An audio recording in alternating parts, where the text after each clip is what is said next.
Descargo de responsabilidad, no soy el autor de esta historia, y dejaré el link de la historia original en la descripción. Disfruten el fic y tengan un buen día. Capítulo 203. Capítulo 45.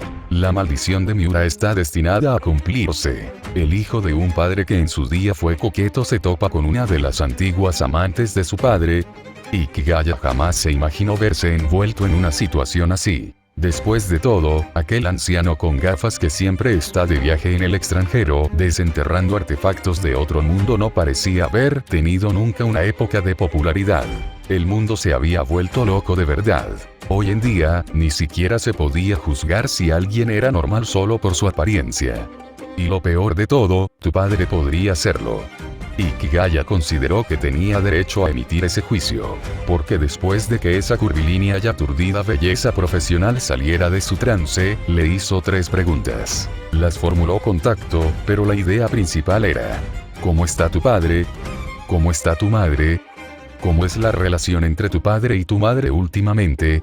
Olvídate de las 2 primeras, pero la última pregunta fue absolutamente terrible. Aunque solo se tratara de su viejo tacaño, seguía siendo demasiado incómodo para responder. Sobre todo cuando hizo esa tercera pregunta, sus ojos estaban claramente llenos de esperanza. Y así, tras inventarse una excusa cualquiera para deshacerse de la madre y la hija, Hikigaya regresó caminando hacia la puerta Tori, suspirando en voz alta. La gente normal es lo peor. Negando con la cabeza mientras paseaba por el bosque, se dejó llevar perezosamente. Tras haber sellado al espíritu de la montaña, la energía sombría y opresiva del bosque también desapareció. En el folclore chino, existe un dicho que afirma que los humanos y los fantasmas no pueden coexistir.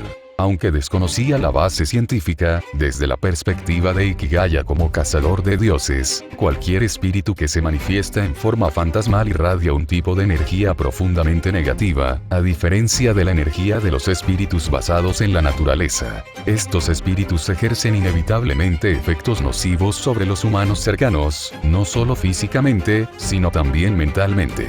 Tomemos como ejemplo a Miura. En el momento en que se topó con un fantasma, sintió un miedo terrible. Por mucho que lo intentara, era inútil. Hikigaya declaró solemnemente que, sin duda, la culpa era del espíritu. Una vez más, queda demostrado que los espíritus siempre están alineados profesionalmente con los problemas que causan. En este mundo, espíritus y humanos crean conjuntamente el reino del mito. Como seres dominantes en ese mundo, los yokai, los monstruos y los dioses pueden diferir enormemente entre sí, pero si se rastrean sus orígenes, provienen del mismo lugar.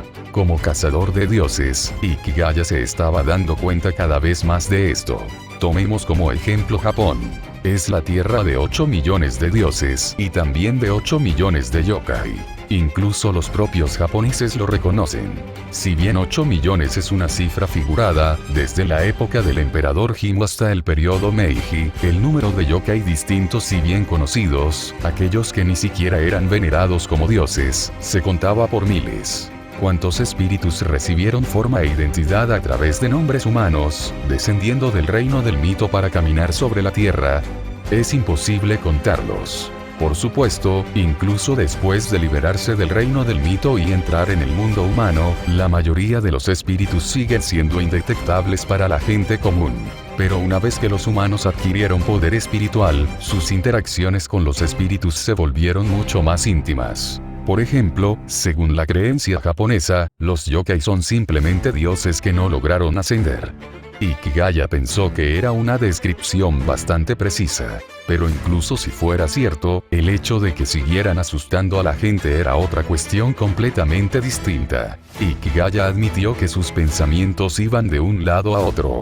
Hacía un momento estaba criticando a su padre por ser un tipo normalito con gafas, y ahora estaba pensando en la cara asustada de Miura. Pero había una razón para ello. Acababa de divisar la puerta Tori más adelante. Y como decían los antiguos, los objetos despiertan los pensamientos de las personas. Desde la distancia, pudo ver a sus compañeros reunidos en círculo, charlando animadamente. ¿Qué demonios estaban tramando ahora? Hikigaya no estaba demasiado preocupado.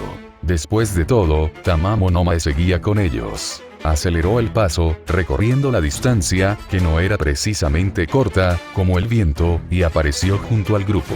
Curiosamente, nadie pareció percatarse de su presencia. Y había un olor en el aire, uno que resultaba familiar, pero a la vez ligeramente diferente. Intrigado, Ikigaya se inclinó para mirar más de cerca. Entonces se arrepintió de haberlo visto. Pero lamentarse ya no tenía sentido, porque la persona que estaba dentro ya lo había descubierto. Ikigaya, bastardo. Estabas escondido cerca, mirándome hacer el ridículo. Solo había una persona que se atrevía a gritarle a Ikigaya con semejante tono de enfado. Hiratsuka Shizuka. Sin embargo, en ese momento tenía un aspecto extremadamente desaliñado. Bueno, Yumiko Miura aún no se había librado de llorar y abrazar a los demás al encontrarse con fantasmas. Esta vez, sin embargo, fue Hiratsuka Shizuka quien se llevó el golpe. Presumiblemente, como era profesora, no se sentía bien quedándose parada viendo a Miura en ese estado, así que se acercó para consolarla. Aún así, verla en tan lamentable estado resultaba extrañamente satisfactorio. Aunque no podía decirlo en voz alta, lo cual era una lástima. No puede ser, acabo de llegar. Ikigaya sonrió con incomodidad y una expresión obviamente poco convincente, y luego se acercó. Bueno, viéndolo de cerca, fue realmente trágico. Ni hablemos de Hiratsuka. Miura ni siquiera se atrevía a levantar la cabeza para mirar a nadie. Tras reflexionar sobre ello, Ikigaya hizo lo único que sintió que podía hacer en ese momento. Hiratsuka, que parecía haber pisado excremento de perro, le hizo un gesto de aprobación con el pulgar y le dijo: «Sensei, has trabajado mucho». Lamentablemente, su buena voluntad no la conmovió en absoluto. Hiratsuka parecía furiosa. «Basta de tonterías. ¿Qué demonios acaba de pasar? ¿Dónde está esa persona que estaba haciéndose pasar por fantasma? Le voy a dar una lección». «Lo siento, pero en realidad era un fantasma de verdad». Ikigaya esbozó una leve sonrisa. Aunque Hiratsuka poseía habilidades de nivel artista marcial propias de ese círculo en particular, resultaba un tanto sorprendente que no se diera cuenta de a qué se enfrentaba. Pero, pensándolo bien, no es demasiado sorprendente. Al fin y al cabo, no todos los artistas marciales que dominan el ki acaban enfrentándose a dioses o fantasmas. Incluso quienes practican algo inexplicable desde el punto de vista científico suelen seguir creyendo en la ciencia. Hiratsuka no fue el primero, ni sería el último. Esa persona ya se escapó. ¿Pero ahora qué? Ikigaya miró a su alrededor. Las expresiones de los demás eran una mezcla de vergüenza y compasión, pero sobre todo de alivio. Ikigaya estaba segura de que ese suspiro de alivio significaba cosas diferentes para cada persona. Para alguien como Hiroya, que nunca antes había visto un fantasma, debía significar algo completamente distinto. Hay mucha gente volviendo. No sería bueno que nos vieran, dijo Ayama de repente. ¿Crees que podemos seguir escalando la montaña así? Le espetó Hiratsuka, aunque su tono era mucho más suave que cuando hablaba con Ikigaya. ¿Qué tal si esperamos un poco y luego volvemos juntos? Hiroya asintió como una adulta, pensando claramente. «Wow, Ayama-senpai es genial. No está mal, por fin algo que se ajusta a la historia original. No, no hace falta. Puedo volver sola». Miura levantó la vista.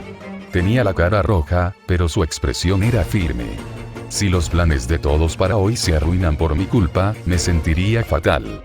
En ese caso, hay una solución», dijo Ayama mientras todos se giraban para mirarlo. Sonrió y continuó. «Que Hachiman se lleve de vuelta a Miura y al sensei. Hachiman sabe artes marciales, así que será rápido». Esa última parte era innecesaria, pero buena idea, respondió Ikigaya. No era que simplemente quisiera escapar de la incomodidad.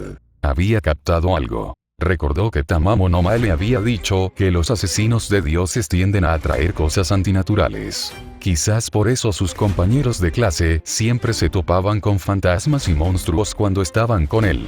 Este era el momento perfecto para poner a prueba esa teoría. «Tomen, ustedes encárguense de esta», dijo, arrastrando a la ociosa Tamamo no Mae hacia Hiroya, quien estaba radiante de emoción. «Ella solo come y duerme todo el día. Asegúrense de que haga algo de ejercicio». Capítulo 204. Capítulo 46. Adquiriendo más habilidades. Quizás porque no era la primera vez que acompañaba a Miura de regreso, esta vez con su experiencia, Ikigaya quiso poner una cara incómoda pero simplemente no pudo. De hecho, no solo no podía poner la cara, sino que incluso se sentía bastante hábil en ello. Afortunadamente, existe un alma caritativa llamada chivo expiatorio, también conocido como el profesional en salvar escenas incómodas. Hiroa Isiki se quedó paralizada. De entre todos, ella parecía la más asustada. Su expresión hizo que la escena pareciera un poco más normal. La aparición de Tamamo no Mae pareció tranquilizarla. Cuando Ikigaya la acercó, Tamamo la abrazó instintivamente con fuerza y no dio señales de soltarla. Esto distaba mucho de cómo se comportó en el tren bala, donde quería tocar pero no se atrevió. ¿Estás bien?, Ikigaya preguntó, algo sorprendido. Esta chica parecía asustarse con facilidad. Con solo oír una voz, se ponía muy nerviosa. ¿Acaso se convertiría en una Miura 2.0? Ah, estoy bien, senpai. Gracias, dijo Hiroa, volviendo en sí, y miró a Ikigaya con cierta curiosidad. Era obvio para cualquiera que estaba un poco conmocionada. Comparadas con ella, las demás estaban bien. Hiratsuka, aunque era maestro, practicaba artes marciales y creía que se trataba de una broma, algo que no merecía la pena mencionar. La expresión de Yukino Shitayukino no cambió de principio a fin. Tras el incidente con su familia y su firme decisión de convertirse en una chica mágica, este tipo de susto probablemente ni siquiera le había afectado. Ayama y el payaso de Tobe eran chicos y, naturalmente, más valientes. Ellos, junto con Yui y las Fujoshi, ya se habían topado con un monstruo antes. Encontrarse con un fantasma ahora no les inmutaría. Al final, la verdadera novata aquí era Hiroa Isiki. Aún así, ella estaba mejor que Miura. ¡Qué bien! No te preocupes, solo era una broma. Fui a comprobarlo y el personal de la montaña ya se los había llevado. El malentendido de Hiratsuka resultó muy conveniente en esta situación y fácil de aceptar. Naturalmente, Ikigaya lo aprovechó sin pudor alguno. Ah, eso es genial. Pero aún así fue peligroso que fueras tras ellos, senpai. ¿Y si hubiera sido algún pervertido? Eso sí que habría sido un problema, ¿verdad, Ayama-senpai? Parpadeando, Hiroa se acercó sutilmente a Ayama, pero todos lo vieron, y nadie pasó por alto su expresión de encontré una buena oportunidad. Iki, llévate a Yumiko de vuelta primero, dijo Yui en ese momento. Como en su mundo original, ella siempre buscaba complacer a los demás. Ikigaya ya no interactuaba mucho con ella, pero tenía que admitir que se llevaba bien con todo el mundo. Debe de sentirse muy mal ahora mismo. Entendido.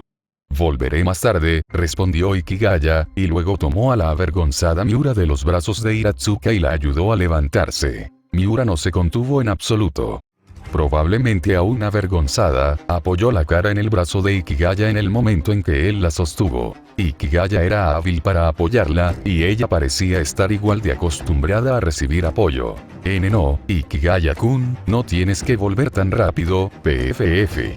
Antes de que Tobe pudiera terminar su frase, pareció ser atacado por una fuerza invisible. Ikigaya estaba bastante segura de que se trataba de un codazo silencioso de la Fujoshi. Se estaba volviendo muy buena en eso. Todavía no podía discernir si esos dos tenían algo o no. No es que le importara. Tras despedirse de todos, apoyó a Miura y comenzó a caminar de regreso. Al cabo de un rato, tuvo la sensación de haber olvidado algo. Entonces lo recordó, porque la persona que había olvidado usó una voz impresionantemente fuerte para recordárselo. Oye, ¿simplemente dejaste atrás a tu profesor y te fuiste? Hiratsuka Shizuka pareció furiosa detrás de él. Seguramente lo había estado conteniendo todo el tiempo, esperando a que él dijera algo. Aunque era profesora, Ikigaya realmente no podía tratarla como tal. ¿Qué tonterías estás diciendo? Eres el profesor. No existe eso de que un alumno abandone a un profesor. Solo existen profesores que abandonan a sus alumnos, respondió Ikigaya, con expresión de asombro. ¿Cómo te atreves a decir eso con tanta desfachatez? Vaya, vaya. Te estás poniendo engreído, ¿eh? Sabes que decir que una mujer tiene mucho pecho cuenta como acoso sexual, ¿verdad? ¿No te lo dije ya? Si quieres salir conmigo, vuelve dentro de 10.000 años. Hiratsuka seguía enfadada. Y en serio, ¿por qué vosotros, los chicos, os enamoráis y yo me quedo sola? ¿Enamorarse? Si cualquier otra persona hubiera dicho eso, como Yui, Ikigaya podría haber tenido un momento de lucidez y haberse dado cuenta de que Miura era la chica a la que Tobe había mencionado que quería conquistar. Pero viniendo de Hiratsuka, todo el mundo sabía que esta mujer estaba desesperada por encontrar novio. En su opinión, siempre que fueras de un género diferente, aunque no de la misma especie, si eras cercano, estabas en una relación. Ikigaya simplemente no podía confiar en su criterio al respecto. Y Miura no había dicho ni una palabra en todo ese tiempo, sin duda por pura vergüenza. TCH. Ya casi cumplo 30 y sigo diciendo lo primero que se me pasa por la cabeza. ¿Acaso no sabía que solo era una diosa cuando guardaba silencio y no fumaba? Estás pensando en algo malo otra vez, ¿verdad? Hiratsuka, que ahora caminaba junto a Ikigaya, lo miró con recelo. Para ser justos, era bastante atractiva cuando iba arreglada. Llevaba una falda ajustada, esas medias negras tan características. Su figura era toda una mujer. Al pensar eso, Ikigaya soltó una risita para sí mismo y no respondió. Él simplemente siguió caminando. Al ver que Ikigaya la ignoraba, Hiratsuka lo encontró aburrido y también dejó de hablar. Así que los tres caminaron en silencio durante un rato. De vez en cuando, algunos excursionistas pasaban junto a ellos, la mayoría mirándolos con extrañeza. Algunos ni siquiera pudieron disimular sus expresiones extrañas. Lo que más le hizo reír a Ikigaya fue que algunas personas lo miraban con admiración y envidia. Miura tenía la cabeza gacha y no lo vio.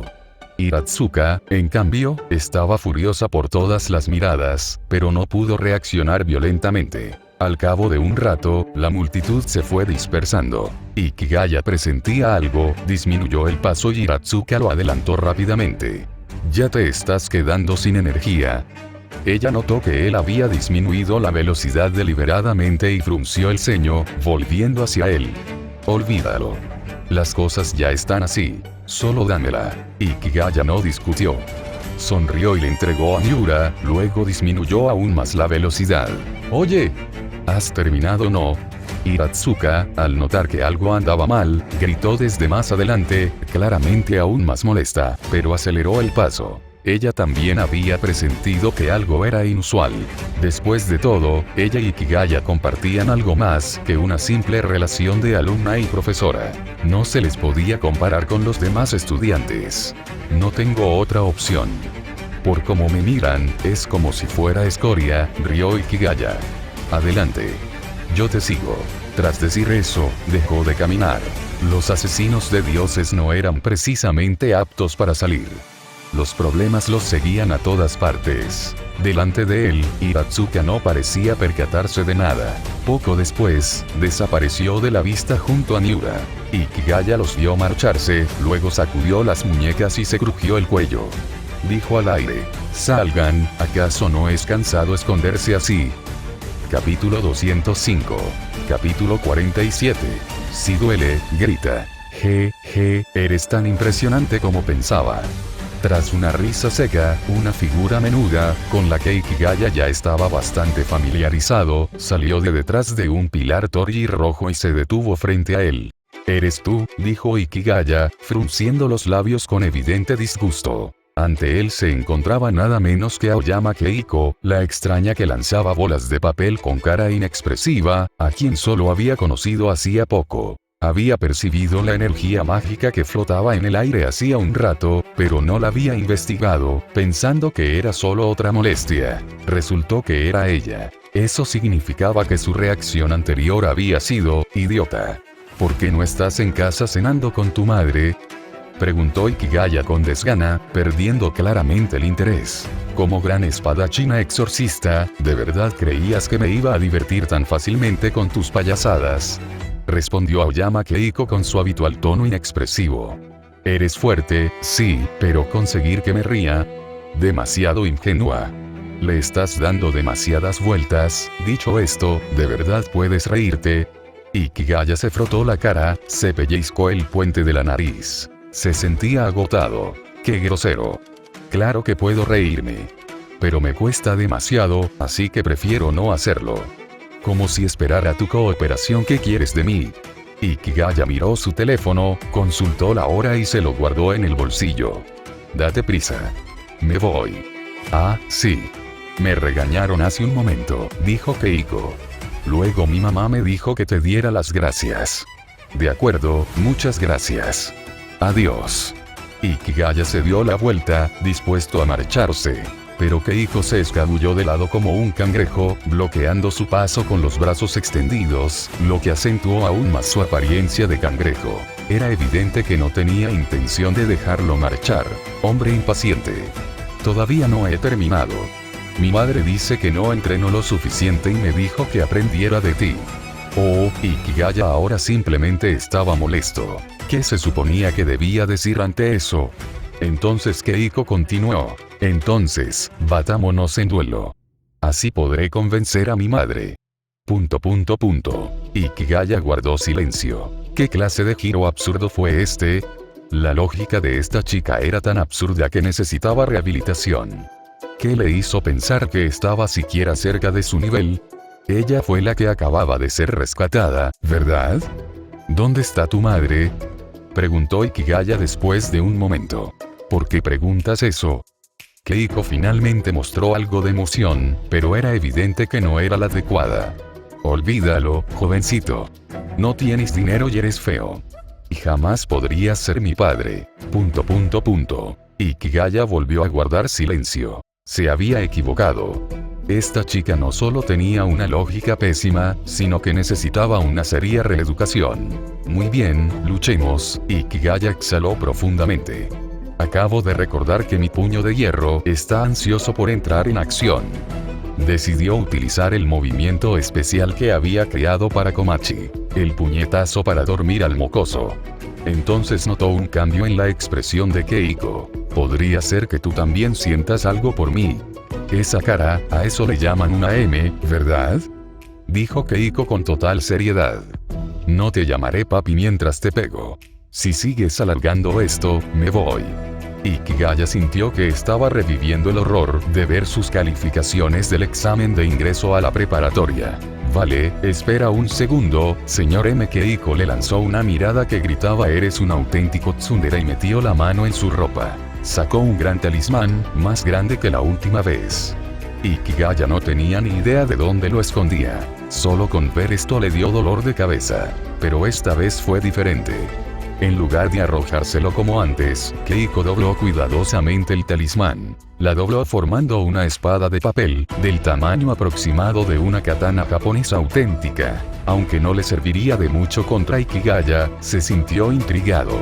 Aunque suene extraño, la magia se parecía mucho a la literatura. Era profundamente emotiva y variaba en estilo según el país, la cultura y la región. En términos generales, las tradiciones mágicas orientales eran más complejas, con teorías abstractas, clasificaciones elaboradas y técnicas refinadas. Una vez que Keiko terminó de doblar la espada de papel, hizo un extraño gesto con la mano libre, deslizando los dedos centímetro a centímetro a lo largo de la hoja. La energía mágica comenzó a acumularse en el papel, y sus dedos emitieron un sonido metálico al frotar la superficie.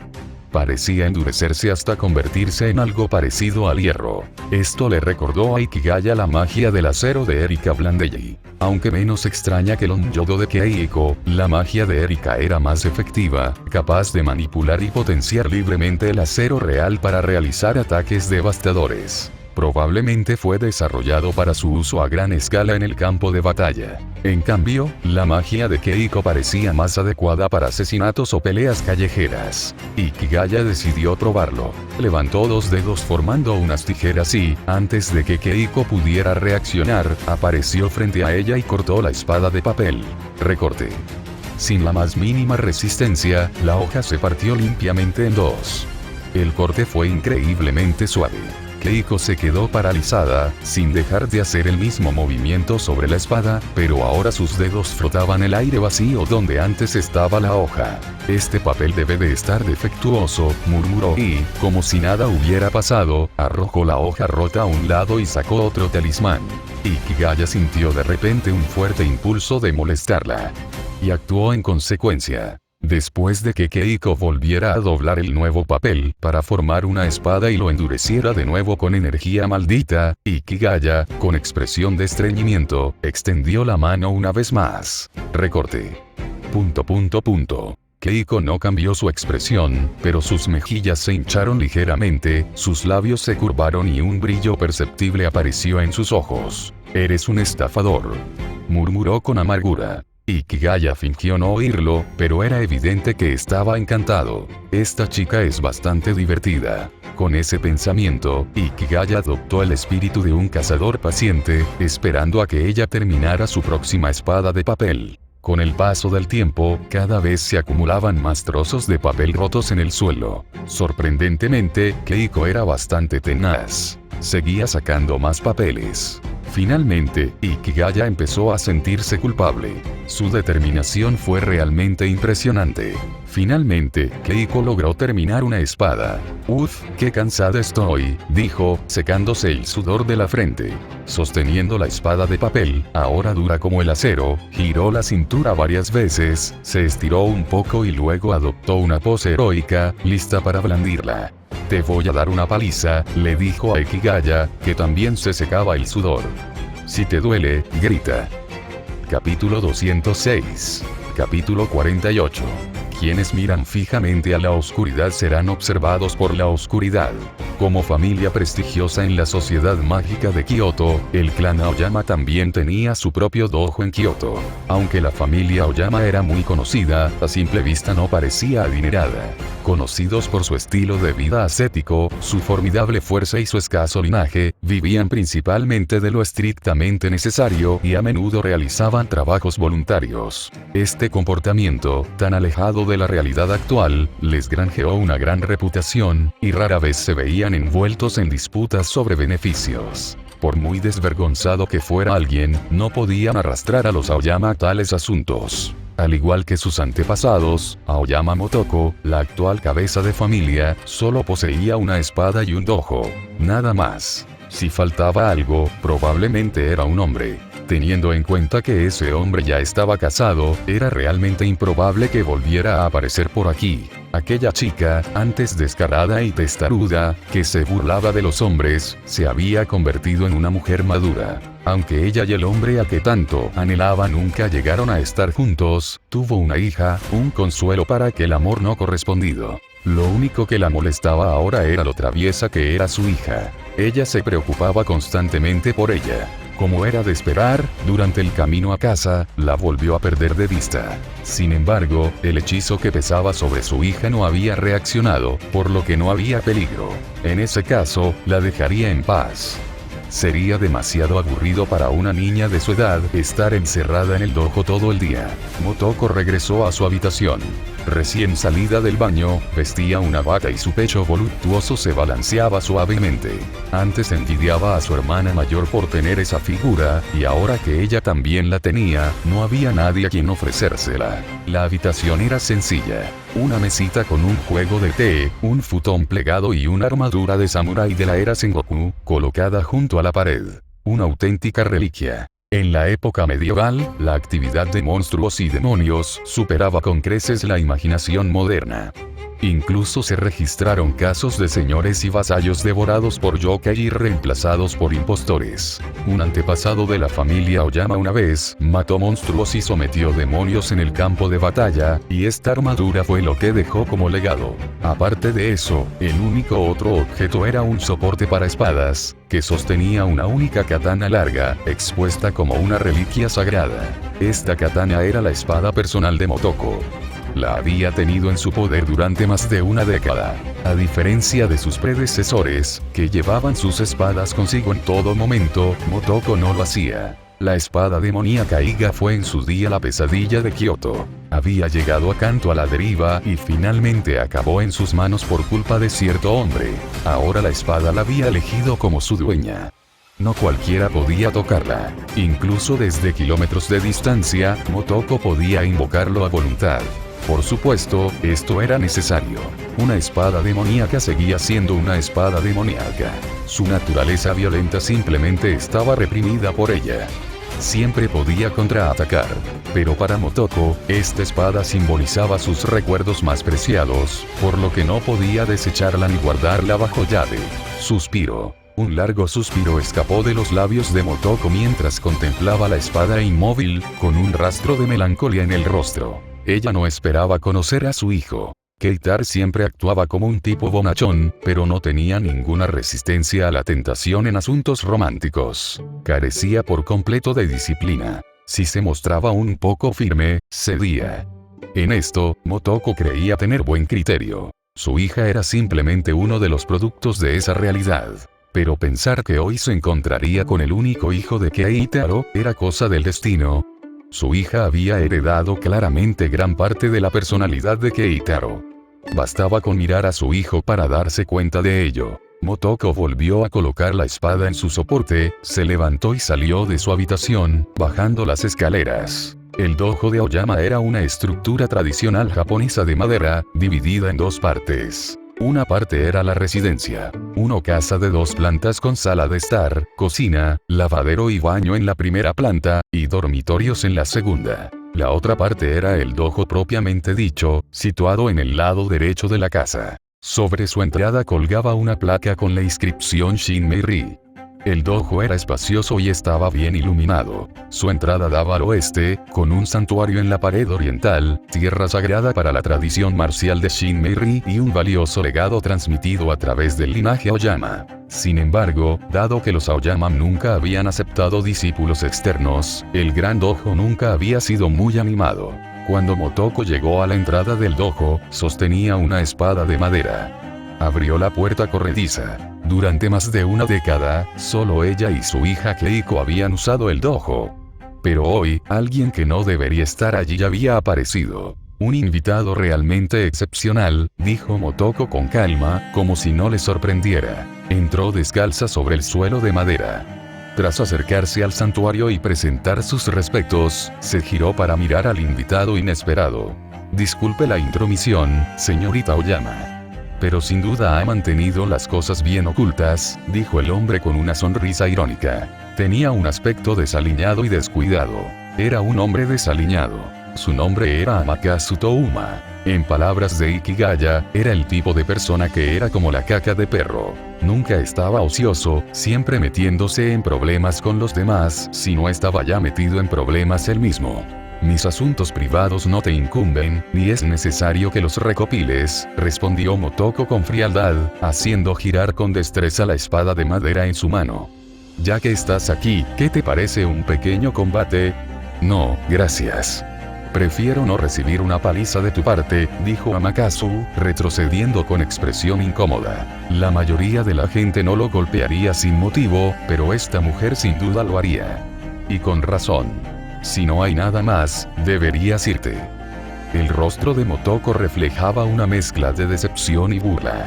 En cuanto al incidente en el monte Inari, mi hija sí estuvo involucrada. Redactaré un informe detallado para tu gente. No, lo ha entendido mal.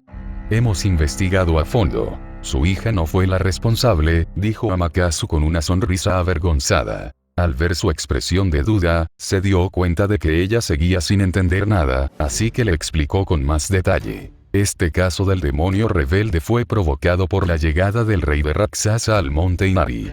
Nos hemos puesto en contacto con todos los Onmiji para aconsejarles que no invoquen a sus demonios durante este tiempo y así evitar incidentes similares. El rey de Raksasa.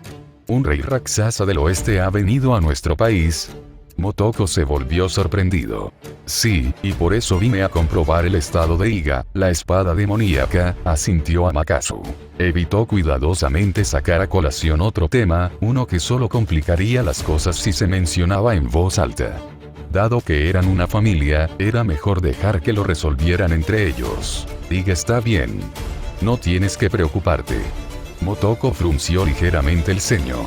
Era evidente que Amakasu estaba cambiando de tema, y eso la irritaba.